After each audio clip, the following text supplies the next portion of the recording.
Joseph Facal. J'espère que tu ne me mets pas dans la position impossible de te riposter en essayant de défendre la cohérence de cette incohérence absolue, là. La rencontre, Facal-Martineau. Joseph, en tant qu'ex-Montréalais, est-ce que tu es fier de savoir qu'au Mozambique, en Côte d'Ivoire et en Australie, on est impressionné par la façon dont on organise des consultations publiques à Montréal? Est-ce que tu es content de savoir? Écoute, je me demandais par quel angle tu m'amènerais dans le sujet.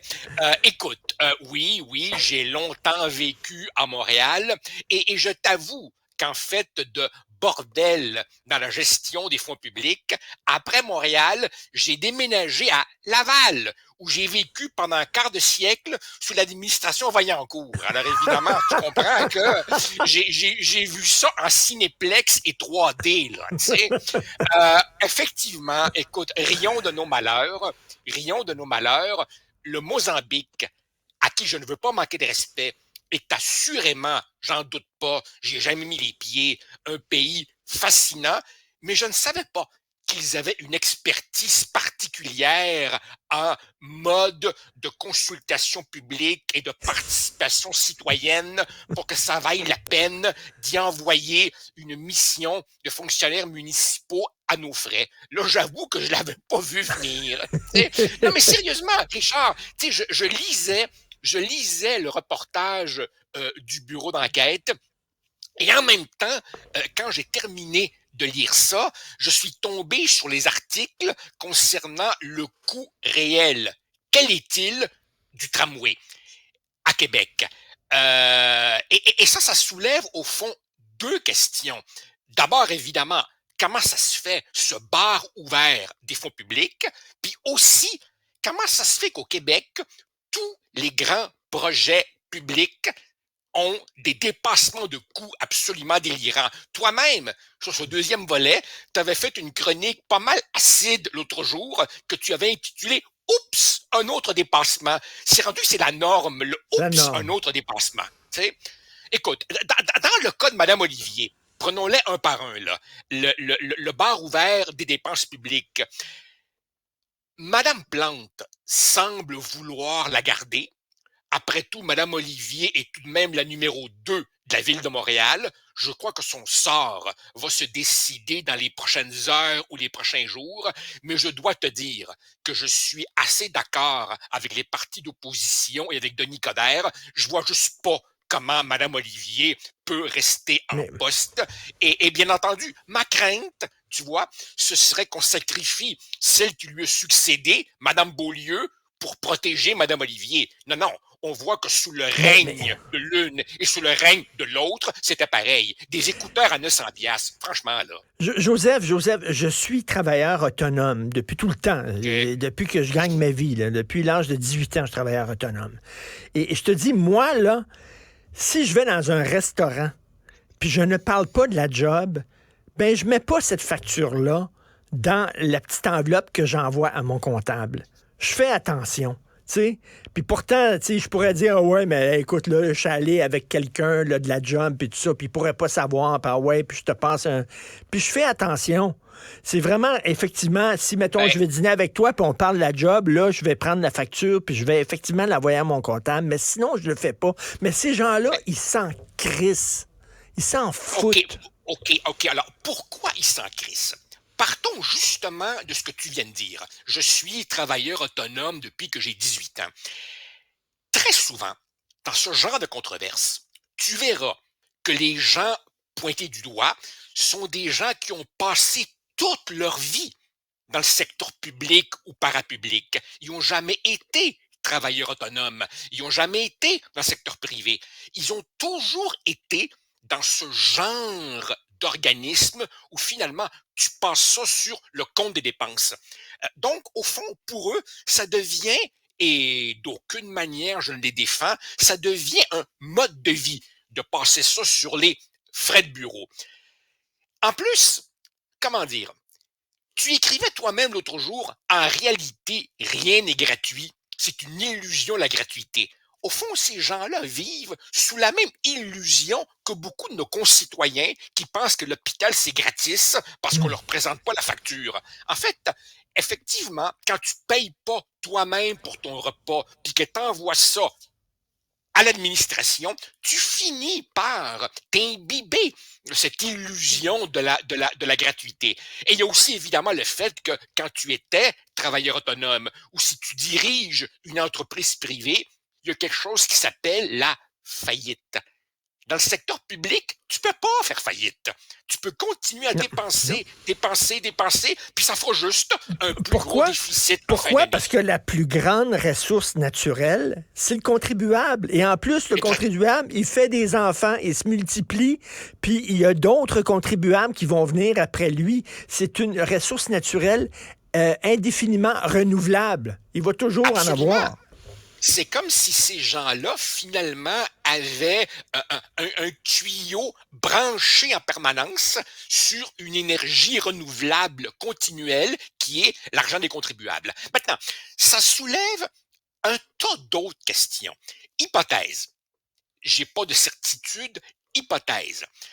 Se pourrait-il que dans le monde municipal, ce phénomène soit encore plus répandu que dans le secteur provincial ou dans le secteur fédéral? Je sais pas, Richard. Peut-être que les médias sont porteurs d'une espèce d'illusion d'optique, mais il me semble que ces bordels absolus sont fréquents dans le monde municipal. Et là, je pose une question.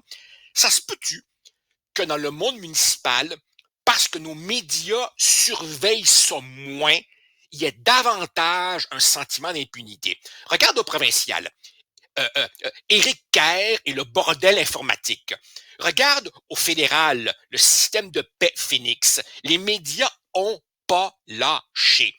Dans le monde municipal, là, y a-tu bien des journalistes qui couvrent ça, la scène municipale? Bon, hey, tu m'ouvres la porte. Vas-y. Je croise le maire d'Outremont. OK? Et il me dit, là, la gang de Valérie Plante qui se disent pro-vélo, nous autres, on est pro-vélo, ils sont en train de planifier un genre d'autoroute, là, où il va y avoir plein d'autos qui vont passer, là, dans un quartier résidentiel.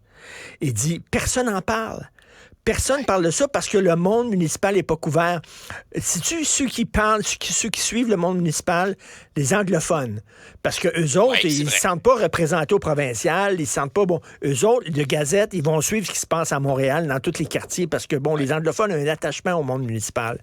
Mais il dit, il se passe des affaires, des fois, dans le monde municipal, puis c'est pas couvert. Et eux autres, ils savent qu'ils sont en dessous du radar. Fait qu'ils en profitent. Et Mario Dumont a écrit récemment, tu sais, quand il y a une ministre qui a dit, ben les villes sont mal gérées, puis avant de me demander plus d'argent pour le transport en commun, pouvez-vous, s'il vous plaît, faire du ménage dans votre gestion? Puis là, les autres étaient là, c'est épouvantable de dire ça, puis ça.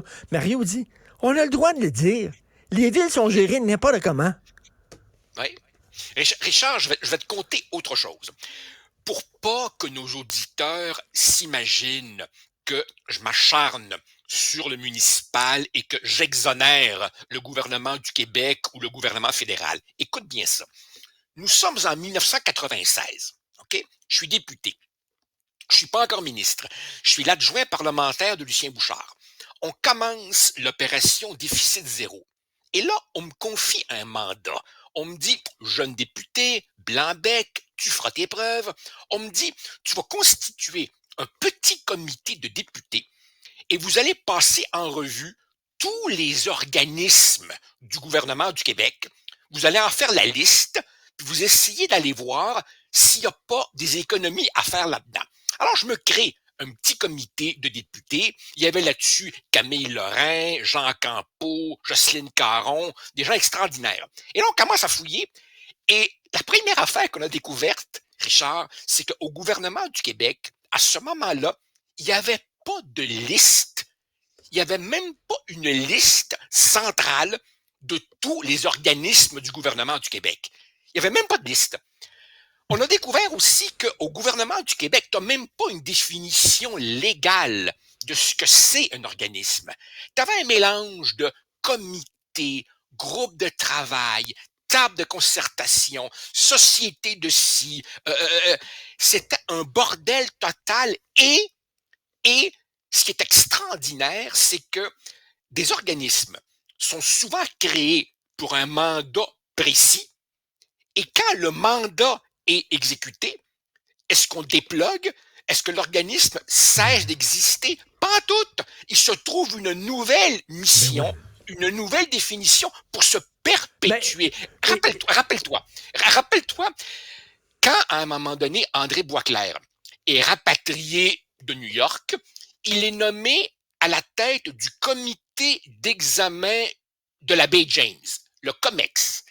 Et tu te rappelles que les journalistes ont dû fouiller longtemps pour savoir si cet organisme avait des bureaux à Montréal, à Québec, il logeait où exactement?